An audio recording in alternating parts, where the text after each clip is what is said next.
الحمد لله وكفى والسلام عباد الذين اصطفى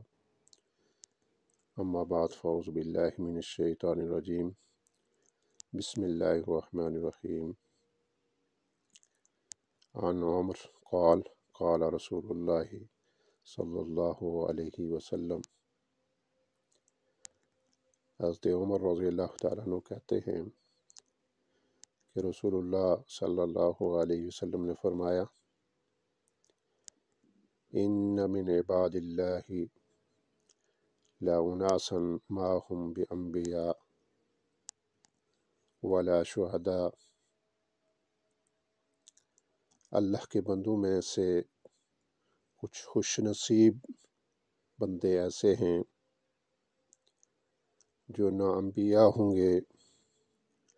اور نہ شہداء، یغبطہم الانبیاء والشہداء یوم القیامہ بمکانہم من اللہ تعالی، لیکن انبیاء اور شہداء قیامت کے دن ان کے مقام اور مرتبے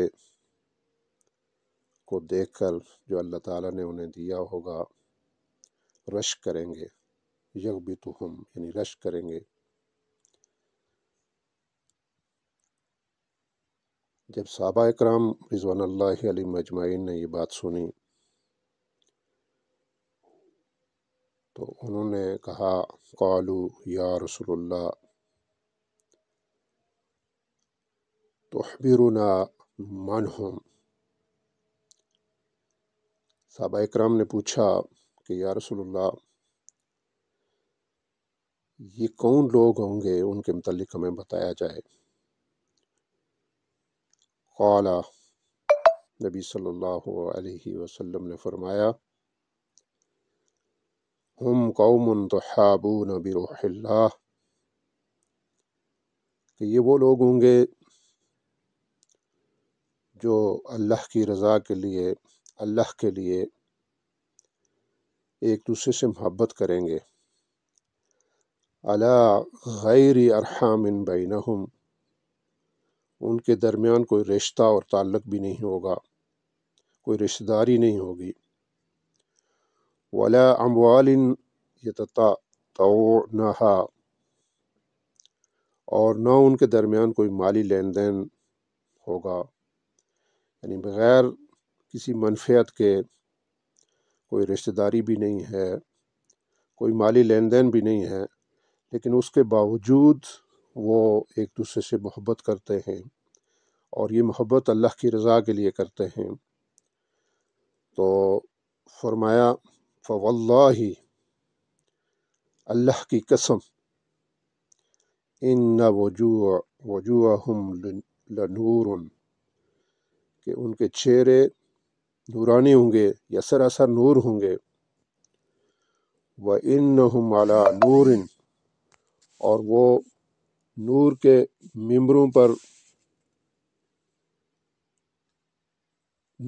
ممبروں پر تشریف فرما ہوں گے، لا يخافون اذا خاف الناس، جب لوگ خوف میں مبتلا ہوں گے، پریشانی میں مبتلا ہوں گے،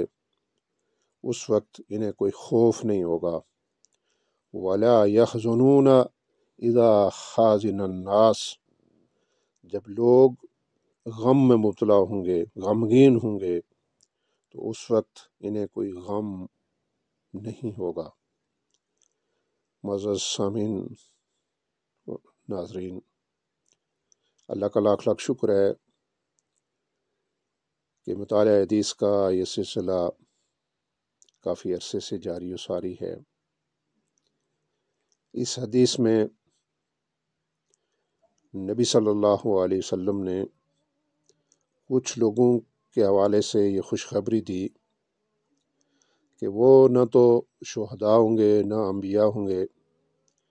لیکن قیامت کے دن ان کے مقام اور مرتبے کو دیکھ کر شہداء اور انبیاء بھی رشک کریں گے۔ تو صحابہ کرام کو تجسس ہوا اور انہوں نے پوچھا کہ یا رسول اللہ ہمیں بتائیے کہ وہ لوگ کون سے ہوں گے جن کا مقام اور مرتبہ اتنا بلند ہوگا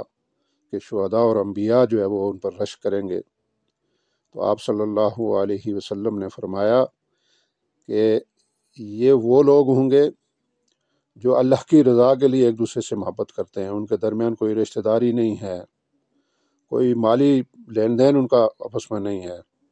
یعنی یہ جو رشتوں کے درمیان محبت ہے یہ تو فطری بات ہے، اسی طرح ہم ایک دوسرے کے ساتھ لین دین کریں اور اس بنیاد پر جو تعلق قائم ہوتا ہے اس میں بھی فطری طور پر ایک دوسرے کے ساتھ محبت پیدا ہو جاتی ہے، لیکن بغیر رشتہ داری کے، بغیر مالی لین دین کے ایک دوسرے کے ساتھ محبت کرنا، اور جو لوگ ایسا کام کرتے ہیں ان کے متعلق یہ بتایا گیا کہ وہ لوگ، ان کے چہرے جو ہے وہ قیامت کے دن جو ہے وہ نور ہوں گے، اور وہ نور کے ممبروں پر جو ہے وہ سایہ فگن ہوں گے اور بیٹھے ہوں گے، اور پھر جب لوگ خوف میں، پریشانی میں مبتلا ہوں گے تو انہیں کوئی خوف اور پریشانی نہیں ہوگا، اور اسی طرح جب وہ لوگ جو ہے وہ غم میں مبتلا ہوں گے تو انہیں کوئی غم اور پریشانی نہیں ہوگی۔ اور آخر میں نبی کریم صلی اللہ علیہ وسلم نے یہ آیت تلاوت فرمائی، الا ان اولیاء اللہ لا خوف علیہم ولا هم یحزنون، کہ جو لوگ اللہ کے دوست ہوتے ہیں، جو اللہ کے ولی ہوتے ہیں، انہیں نہ کوئی خوف ہوتا ہے اور نہ وہ غمگین ہوتے ہیں۔ تو اللہ سے دعا ہے کہ اللہ تعالی ہمارے درمیان جو محبت اور اخوت جو ہے وہ پیدا کرے، اور وہ محبت اور اخوت محض اللہ کی رضا کے لیے ہو، کسی اور منفعت، کسی اور مقصد کے لیے نہ ہو۔ اللہ میں عمل کی توفیق عطا فرمائے۔ وآخر دعوانا الحمد للہ رب العالمین۔